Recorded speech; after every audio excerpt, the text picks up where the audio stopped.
Greetings, friends, Romans, proud countrymen, and whatever that saying is. So, a couple of days ago, I think maybe a week now, I reached 1,000 followers, and I thought it would be kind of cool, kind of fun to do a Q&A. So, yeah, that's just what this is. I have 4 questions from Twitter and 4 questions from a Facebook group. The 4 people from Facebook didn't want to be, credited or anything. I guess crediting's the right word. They didn't want their name on there. And I didn't ask the people from Twitter. So, hopefully y'all appreciate the handle. Hopefully. Now, first, there is something on my glasses, and it's going to drive me insane. Yeah, see, it already is. I can't see shit. Now I can. That's the beauty. But anyway, so let's get started. I try to keep this as short as possible, but I am admittedly a long-winded person, and I've got the questions just up on my computer screen here. So let's get to it. So question number 1 from Stargaze QR, which I have been pronouncing as Stargaze Queer for the entire time that they followed me, and that's just how I'm going to keep pronouncing it. So at Stargaze Queer, asked the question, what was your favorite scene to write for your book? Have you written it yet? So I have written it, but I did an earlier draft of it, because sometimes I like to get into a groove for writing. I like to write one of my later scenes that's really important to the book. I've wrote my final chapter 7 times, just to get into the writing groove, because I'm just throwing shit at the wall, just seeing how it goes. But I have wrote the my main antagonist's entrance into the story several times, and it's definitely my favorite scene to write because it's such a tonal shift from the rest of the book, or from the rest of the series. So it used to happen at the end of the second book, but books 2 and 3 have been switched around, so now it happens at the end of the third book and closes out the first act of the 9-part saga. And it's just such a tonal shift. The first 2 books, especially the first one, are so completely different to everything after the final chapter in book 3. That is really when things change, when I really think the storytelling hits its stride, because I am a long form storyteller. I like to tell a story slowly and let it play out, and telling a cohesive narrative between book to book to book to book to book. It may seem like it's going nowhere, but trust me, when it happens in book 3, it's going places. I'm telling you, it may not be going to the places you like, but it's going places. So you can take that to the bank. So yeah, I have wrote my favorite scene. I haven't wrote it in a while, just as an exercise, and I'm pretty far from actually writing it and putting it into the story, because I'm actually still on book 1. But yeah. But anyway, so let's move on to the next question, which is from @MarsNBBean, which is, what advice do you have for young writers who aspire to be future authors? So first of all, I'm only 24, so I'm a young writer. Yeah, but and I wouldn't really call myself an author because I don't have anything published. I just write. I would love to be published, but I don't. But I'm not an expert. But my advice would be to just keep writing. Be yourself on social media. You don't need to create a persona online where you're this prim and proper author who does nothing but read. You really don't need to do that. I think those come off as superficial. You can just be yourself. If you are obsessed with miniature army men, tin little figurines, post about that. I post on my Twitter about everything that pops into my head, because that's, why not? I got nothing going on. Just be yourself, but also don't write what you think other people will enjoy. Write what you enjoy. Stan Lee had a quote similar to that because it's your writing, you're going to have to read it dozens, if not hundreds of times. And unless you're writing something you enjoy, you're going to get bored quick. If you're writing a chapter and you're not liking how it's feeling, it's okay to backspace. Or it's okay to just keep churning out dog shit and then go back. That's what the editing process is for. And sidebar, the editing process, you see a lot of writers online who, whether they mean to or not, have a air of elitism about them and sort of shame self-published authors for not having proper editors. Uh, I am poor, and you may not be able to tell because of the action figures behind me. I am destitute. Okay, some editors charge more money for their editing service than I have ever seen in my entire life. Not everyone can afford a professional editor, and that's okay. And it's not like people are finishing their book and then instantly publishing it on Amazon or something. No, you'd have to do a pass. I write the book, I reread through the book, check things. I may do hand edits on my proof copies, uh, which I like to do. I like to, even if I'm not going to publish on Amazon, I like to put a proof copy on Amazon, or put like you're going to publish on KDP, and then get the proof copy sent to me so I can look it over. You know, why not? See what it looks like in print, check it out, make sure the formatting's all good, things like that. But like I do that.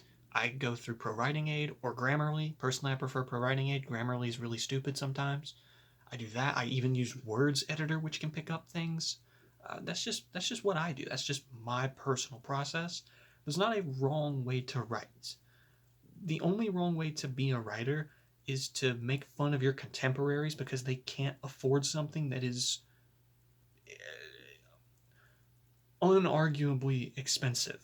Like, and I'm not trying to shame editors either. You know, you have a career you need to make money doing. But authors and editors need to understand that not everyone can afford those rates. And that's fine, especially people from other countries. Like, I'm American. I think authors that are from the US, Canada, the UK, Australia, you know, we are very privileged because we live where this stuff comes from. Obviously, most places in the European Union benefited from that as well, but people from like there think about it.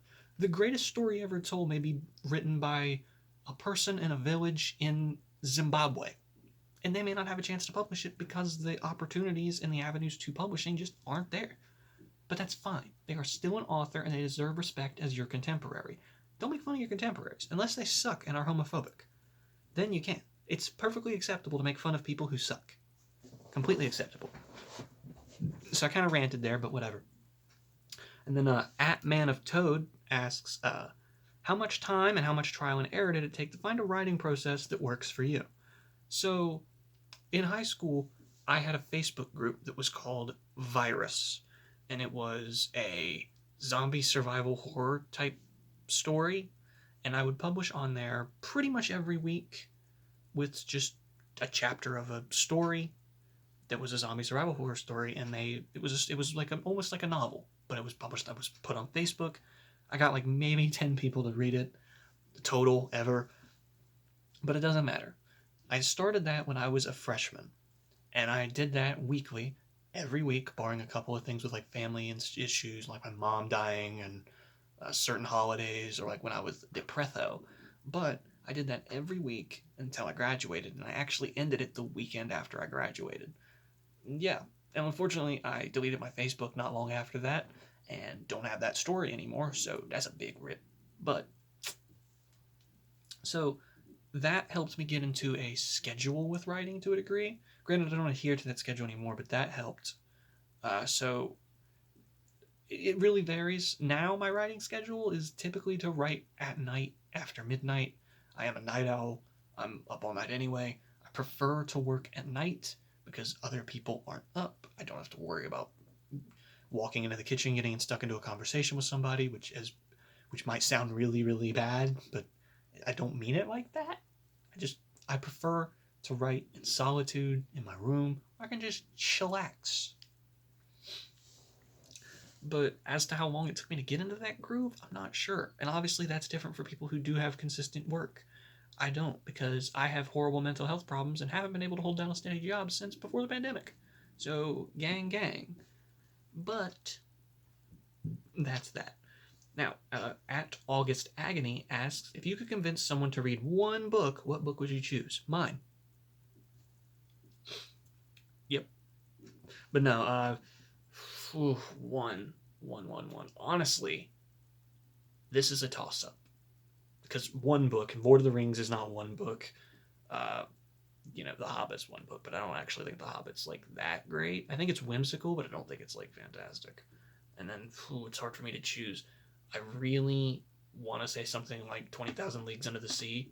I really love that. I'm a huge fan of like I shit on 19th century literature all the time because I think that's an absurd standard that literature is still held to, especially with like language and prose and floweriness. It's just so weird. But I do enjoy 19th century literature a lot. So I kind of want to say 20,000 Leagues Under the Sea. I really love Dracula with Frankenstein. Ooh. But if I had one book that I think everyone should read, and I'm going to cop out, holy books. Now, I'm not religious, I'm borderline anti theistic, but I do think everyone should at least make an attempt to read the Bible because, as someone who isn't religious, to me, they are just stories. Without offending religious people, that's just what they are to me. Are they? Is it the greatest story ever told? Probably. But to me, it's just a story. And I view it as that. I do view it as the greatest story ever told. So, and there are some great stories in there. I don't know if that really counts as a book, but that's what I'm going to say. Other than that, I don't really know. That's the only one that's really popping into my head that is a single work. Because a lot of books that we celebrate and prop up end up being part of series, or they're integral to each other, so you can't differentiate them. Like if you just say Lord of the Rings, which one? I mean, I know his stupid ass wanted to publish them all as one book because he's insane, but still. So that was the 4 Twitter questions, which brings me to the 4 Facebook questions. And yes, I do use Facebook, but yes, I do hate it, and I wish I could delete it, but that's how my dad messages me, so I can't delete it, which is a pain. First up, you post a lot about heraldry and some other stuff about superheroes. How does this fit together in your book universe? Is it 2 separate books? No, it is not. It is one book. I might have mentioned before, but my book series is literally just things I thought were cool that I combined together. To explain how this fits together, so my main character, Nimira, is from Isur, which is a lost continent between the New World and the Old, hidden by a magical barrier. If you are in Isur, it's as if the entire continent is encircled by a eldritch fog barrier, so you can't see out of it. If you are not from Isur, it's as if the fog and the continent just simply isn't there. Kind of like Themyscira. Unless you know how to get through the barrier, you aren't going to see it. Make sense? So, and then that ties in because things happen and Nimira ends up not in Isur anymore and ends up in our world, which she calls the outer world.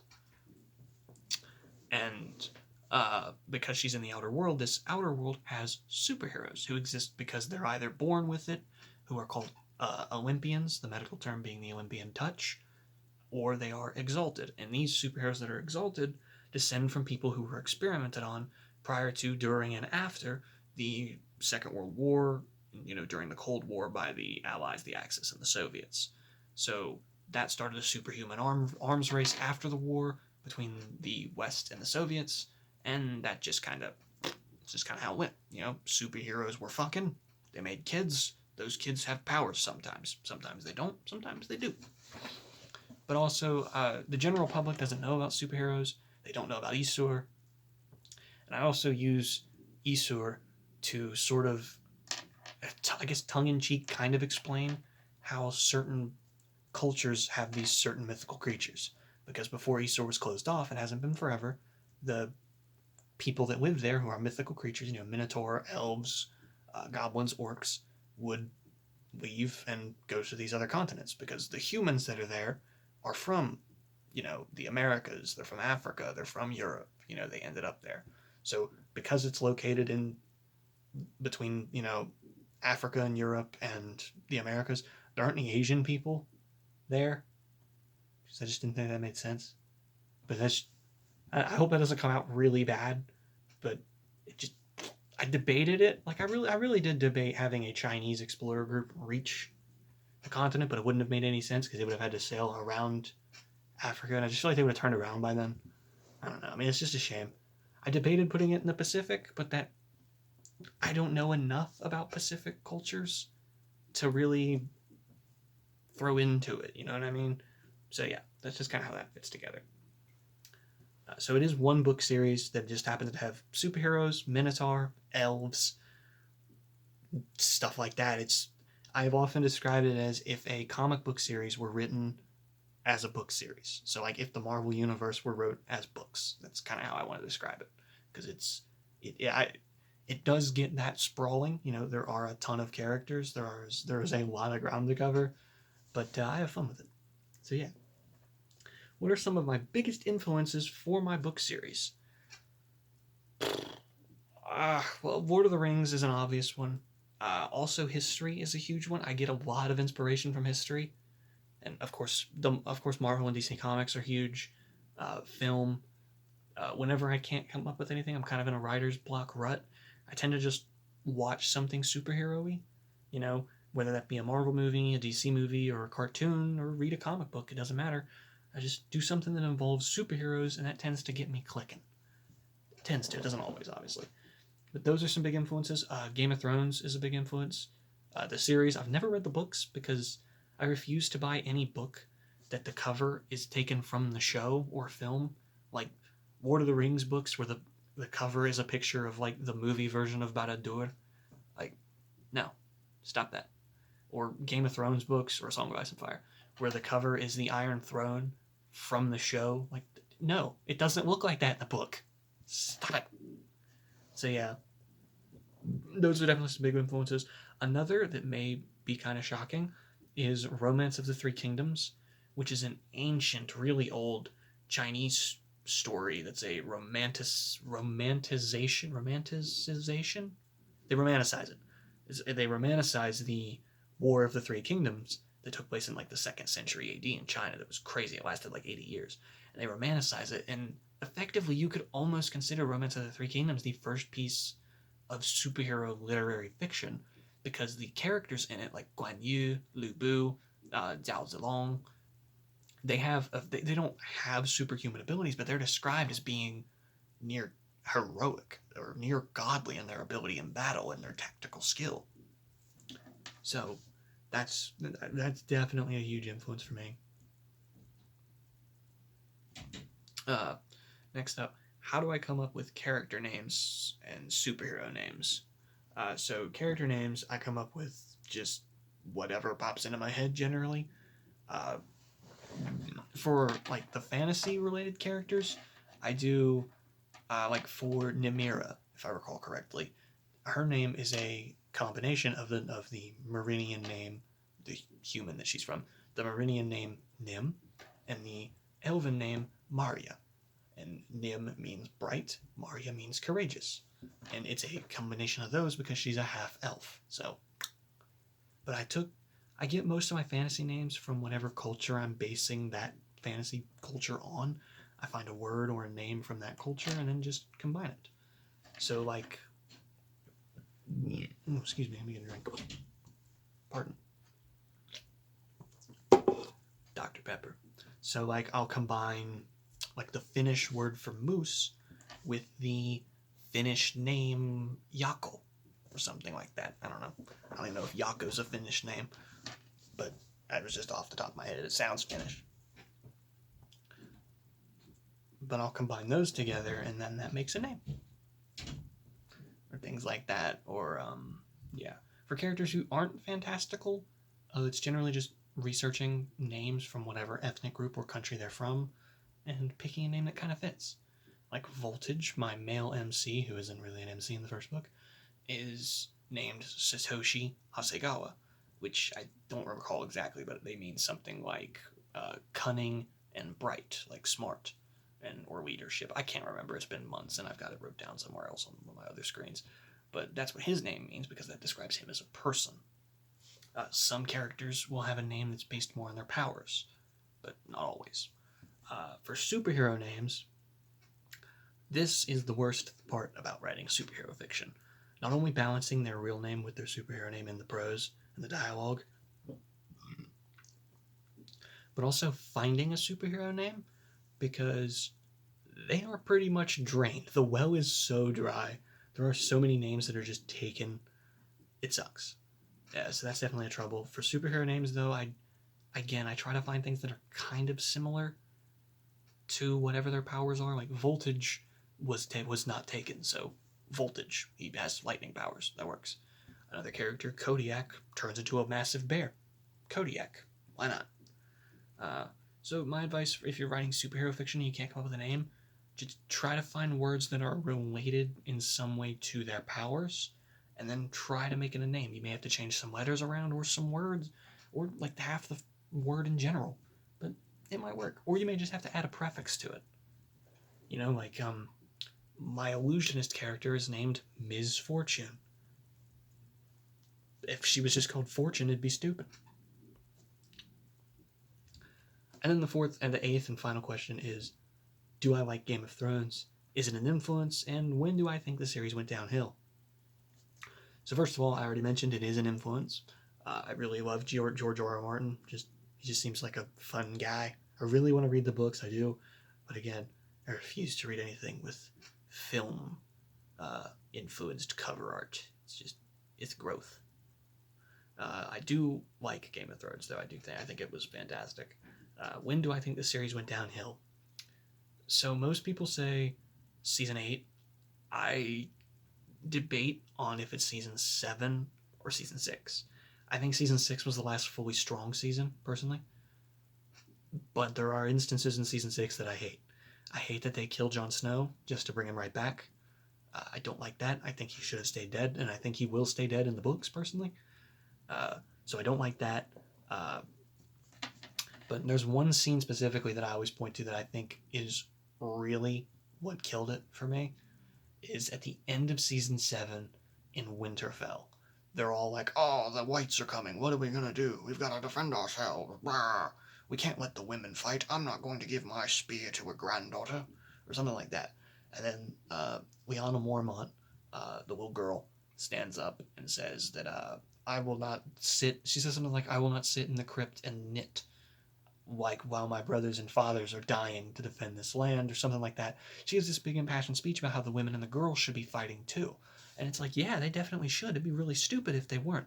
And then when the battle happens in season 8, Arya, and Alice Karstark are the only named female characters who are actually fighting. And I guess kind of Daenerys, but she was on a dragon. Like, none of the generic goons or soldiers defending the city are women.